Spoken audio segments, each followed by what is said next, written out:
যেই ব্যক্তি এই দোয়াটা পড়বে ওই ব্যক্তির জন্য রব্বুল আলামিন কিয়ামতের দিন জান্নাতের 8টা দরজা খুলে দিবে। এই ব্যক্তির আমলগুলো আল্লাহর কাছে এমন ভাবে কবুল হয়েছে, আল্লাহর কাছে ওই ব্যক্তি এতটাই সেরা, জান্নাতের 8টা দরজা কিয়ামতের দিন এই লোকটাকে ডাকতে থাকবে।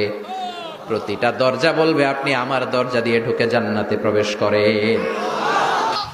বিশ্বনবী যদি হেদায়েত দিতে পারতেন তাহলে বিশ্বনবীর চাচা আবু তালেব নাম শুনেছেন? জন্মের আগে বাবা হারা হলেন, দাদার কাছে মানুষ হলেন, দাদাও চলে গেল, রয়ে গেল চাচা আবু তালেব। আপন বাবার চেয়ে কোনো অংশে কম করে নাই। বিশ্বনবীর প্রথম বিয়েটা খাদিজাতুল কুবরা তাহেরার সাথে নিজে দায়িত্ব নিয়ে বিয়ে দিয়েছেন। বিয়েতে মোহর দেয়া লাগে না? এই মোহরের টাকাটাও চাচা আবু তালেব নিজের পকেট থেকে দিয়েছিলেন। নিজে দাঁড়িয়ে বিয়ের খুতবা দিয়েছেন। আজীবন ছাতার মতো নিজের ভাতিজাকে আগলে রেখেছেন যাতে কাফের মুশরিকরা হার্ট করতে না পারে। কিন্তু তারপরেও এই চাচার নসিবে কি হেদায়েত জুটেছে? চাচা অসুস্থ, মুমূর্ষ, চলে যাবে। বিষ্ণু বলেছেন লাকিনু মাউতাকুম লা ইলাহা ইল্লাল্লাহ, তোমরা মুমূর্ষদের সামনে বসে লা ইলাহা পড়ো।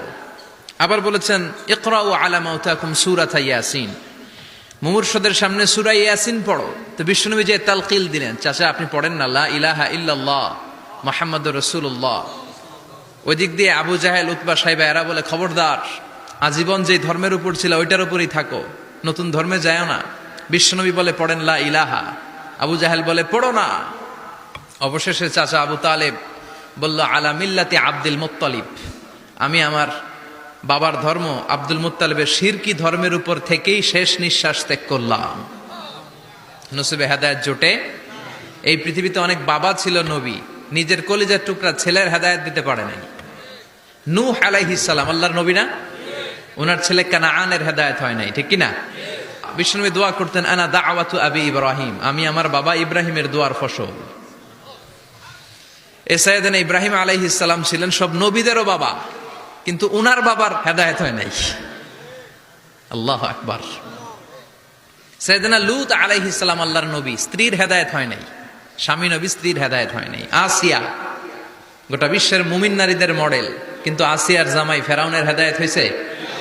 হয় নাই। এজন্য হেদায়েত দেয় কে? আল্লাহ। এজন্য আমরা প্রতিদিন সূরাতুল ফাতিহার ভেতরে পড়ি ইহদিনাস সিরাতাল মুস্তাকিম, O Allah show us the right path.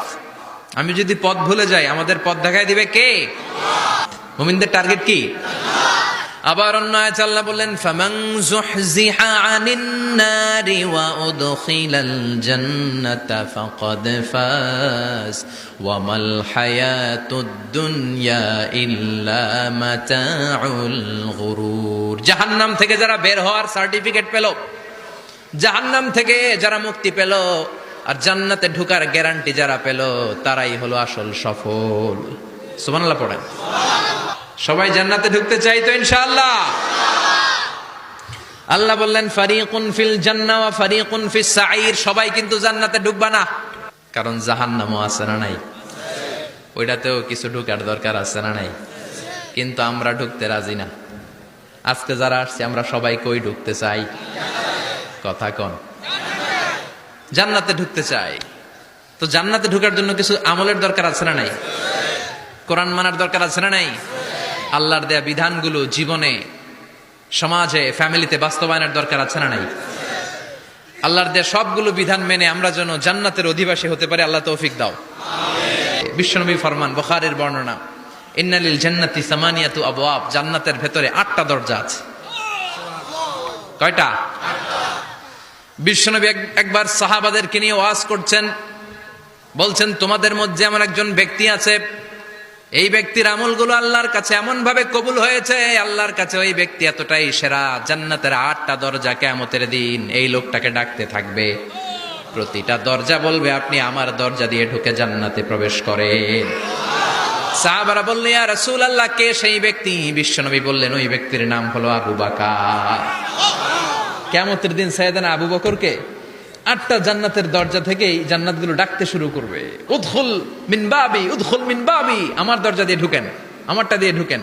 ওই দরজা থেকে বলবে আমারটা দিয়ে ঢুকেন। আল্লাহু আকবার। বিশ্বনবী আমাদেরকেও নিরাশ করেন নাই। বিশ্বনবী বললেন কেউ যদি প্রতিদিন 5 ওয়াক্ত নামাজের পরে 5 ওয়াক্ত নামাজের আগে যে ওযু করে, ওযুর পরে কেউ যদি পড়ে আশহাদু আল্লা ইলাহা ইল্লাল্লাহ ওয়া আশহাদু আন্না মুহাম্মাদান আবদুল্লাহি ওয়া রাসূলুহু, প্রত্যেক ওযুর পরে যেই ব্যক্তি এই দোয়াটা পড়বে ওই ব্যক্তির জন্য রব্বুল আলামিন কিয়ামতের দিন জান্নাতের 8টা দরজা খুলে দিবে।